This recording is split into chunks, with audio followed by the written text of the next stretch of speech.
নমস্কাৰ, মোৰ নাম আজিজুল নেহাল। নমস্কাৰ, মোৰ নাম নিশ্চয়। নমস্কাৰ, মোৰ নাম আমিনা খান। আমাৰ বিদ্যালয়ৰ নাম লালপুৰ মধ্য ইংৰাজী বিদ্যালয়। প্ৰকল্পৰ নাম প্ৰাকৃতিক উৎসৰ পৰা ৰং আহৰণ। ক্ৰিয়াকলাপ প্ৰাকৃতিক উৎসৰ পৰা আমি বিভিন্ন প্ৰাকৃতিক উৎসৰ পৰা ৰং আহৰণ কৰিবলৈ বিভিন্ন গছৰ পাত, শিপা, ফল, ফুল আদি ব্যৱহাৰ কৰা হয়। এই ৰংবোৰে খাদ্যৰ গুণাগুণ আৰু ছালৰ অনিষ্ট সাধন নকৰে।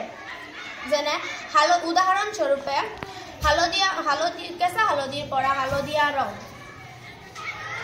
নাৰ্জী ফুলৰ পাতৰ পৰা সেউজীয়া ৰং, ৰঙা বিশল্যকৰণীয় পাতৰ পৰা ৰঙা ৰং, মটীয়া ৰং, কাগজ ফুলৰ পৰা গোলপীয়া ৰং।